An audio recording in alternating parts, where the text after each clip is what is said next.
Just finished a live shot with a 10-year-old young lady named Jane who said, I went last night. I'm a Mystics fan, but she had an Indiana Fever shirt on today. And I said, why? And she says, I just love Caitlin Clark. So have you had any moments to take in what you and the fellow young stars are doing to this game as it hits you yet? Man, honestly, it's definitely been a whirlwind over the course of the last few months, and even throughout my senior season in college too. I try to take it in the best I can. I mean, I think that's something that never really gets old for myself is, seeing the young girls with your jersey on, or with Indiana Fever gear on. Um, for me, like I was just them, so I understand that feeling and how, coming to one basketball game can, help you like achieve your lifelong goals or I don't know, just be one of the best memories of your childhood. So those are the moments that are definitely like some of the coolest for myself, getting to play basketball at the highest level. And you never take those interactions for granted. And I think even though, we're 2-9, people are still coming and they're still excited. They're still excited about the young talent that we have on our team. And, you see it across the board in the W. Like we go on the road and the fans are there supporting, whether, we were in New York or whether we were in LA. Like you can just go across the board and there's been just really great crowds. Stay on the front row on the left. Caitlin, Gerardo Lopez from Cultura Sports in Puerto Rico. First of all, congratulations on all the great success. Well deserved, and we applaud you in Puerto Rico. Decompressing. Yesterday, were you able to watch the NBA Finals? And obviously, Indiana Pacers are not in it. Are you rooting for somebody in particular? To be honest, I had the Women's Softball College World Series on instead. It was a little bit better of a game, but when then I flipped back to the NBA, I was flipping back and forth. Um, one of my there's a girl that pitches for Texas who's a freshman who actually lived a couple streets over from me growing up. So I was rooting for the Texas Longhorns. Unfortunately, they couldn't get it done, but I think like that's even just like a great display of women's sports and where it's going. I've always been a fan of women's softball and women's sports across the board. So I was more so watching that. I mean, I am watching the finals. Obviously, I wish the Pacers were playing in. They were really close. Obviously, a few injuries bothered them, and the Celtics are obviously really good. So, yeah, but I'm just a fan of basketball. I have it on all the time, whether it's WNBA, whether it's NBA, whether it's a college game, but also just women's sports in general. So there. Caitlin, got first row on your right here. Hey, Caitlin, Chris Boombaka with USA Today. You mentioned the whirlwind of the last several months. How have you maintained your energy and fought fatigue, both physically and mentally? Yeah, I think taking care of my body has been like the biggest thing over the course of the last month, whether it's getting proper sleep, eating right, physical therapy or getting treatment, massage therapy. Like you can just go down the list of things that you have to do to take care of your body as a professional athlete. I think that's been a little bit of adjustment. I'm not used to playing game, practice. Like it's not really what you do in college. So I think it's been a little bit of an adjustment.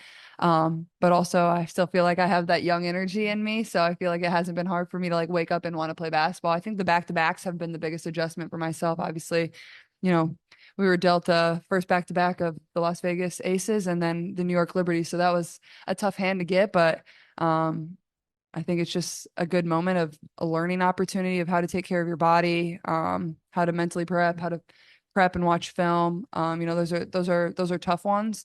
But yeah, I mean, I think it's just a learning period. You're trying to figure out your routines of, navigating professional basketball. And I think that's just been something I'm still trying to navigate and figure out too. Caitlin, third row on your right on the aisle. Matt, go ahead. Yeah, Caitlin, on Sunday you exited due to ear pain, and then the other day you were saying that it was fine and it was okay. Did you ever get a reason? Was there ever an explanation for why that ear pain's happening?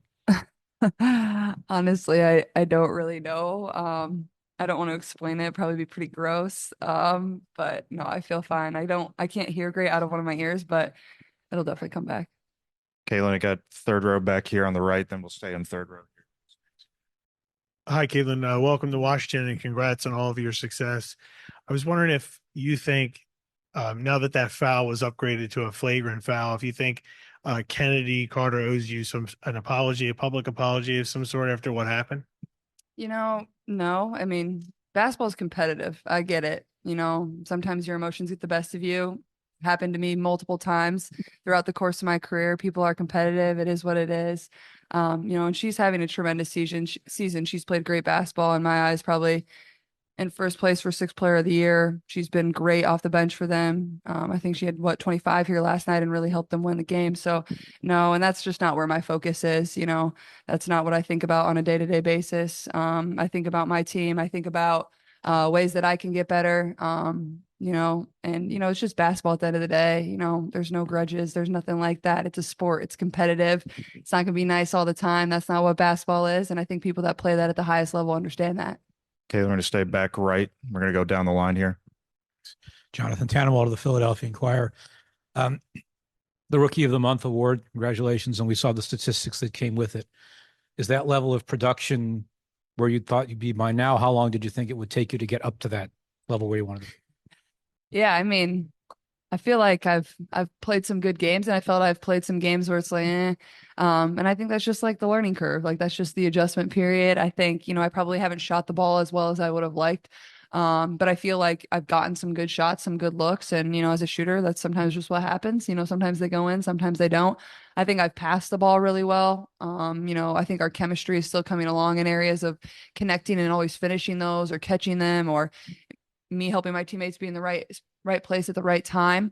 And I think I've honestly rebounded the ball pretty well. Like I'm pretty undersized. I like to get it off the glass and push. And I think I've done a good job of that too. So overall, I think I've done some really good things. I think there's always areas to improve. I think I've had some glimpses of good defense. I think there's other areas where, my defense can still get better. And there's a lot of things that we do within our system that are just a lot different than what I did in college. So I'm still trying to learn and understand that and kind of break some habits that I had and implement new habits. So, but overall, I mean, I think, I've played good basketball. I've played good floor games. And, more shots will continue to go down. And, once the game slows down for me a little bit, I think the turnovers numbers will go down as well. Stay in the back right with Kareem.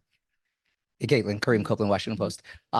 You just kind of talked a lot about the physical. I want to ask a little bit about the mental. You didn't lose many games the last 4 years. How have you stayed in a good mental space as you have a young, growing team where it's not necessarily everything's going to show up in the wins and losses column? So how have you stayed in a good space? Yeah, it's obviously, an adjustment. If you're the number one pick, you're usually going to a team that probably didn't have the greatest year the year before. And, we're just trying to learn and grow and find ways to be successful. We're the most inexperienced team in this league. And, in this league, experience is really everything. It helps a great amount. And, when we're trying to navigate that, obviously me and AB, like, we're only in our first and second years. Liz is in her third year.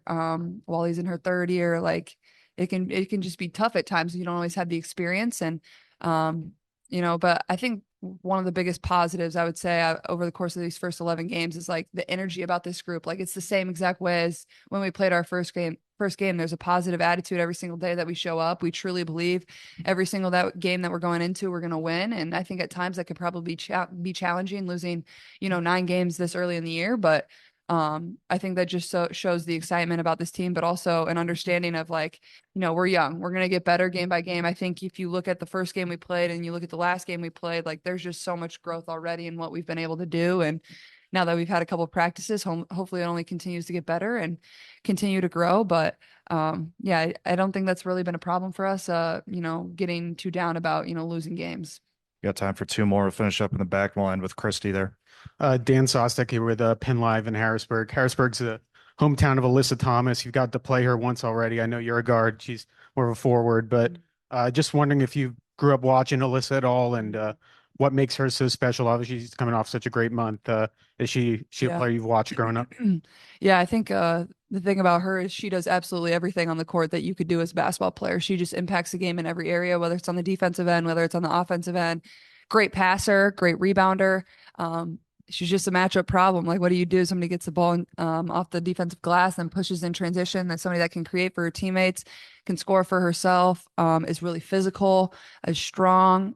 She just presents so many problems. One of the best players our league has seen. So, it was definitely an experience getting to play my first WNBA game against her. You get to see firsthand how really, really great she is and how she reads the game of basketball. Her IQ is through the roof. And it's fun to be a part of. It's fun that I'll be able to say I got to play her and in my first WNBA basketball game. Finish up with Christy in the back right. Hey. Hi. Christy Winter Scott, Monumental Sports Network, tonight, Ion. What do you feel the biggest challenge will be tonight facing the Mystics? Yeah, I mean, they're a really good team. You look at their games and they have been in just about every single game. And obviously their record doesn't reflect, how good they are and the talent they have and the way they played basketball this season. So I think, understand this is a really good basketball team you're coming in here to play. And I think that just shows how good the W is. Like it's really hard to win games in this league because there's so much talent. But also like you got to execute late games. So, they're not going to shy away from us. We're not going to shy away from them. I expect it to be a really great game, but they're very talented in all 5 positions. So we're definitely going to have to guard. And I think we can push the ball in transition too. So, yeah, I think those are the biggest things. All right. Thanks. Thank you, everyone.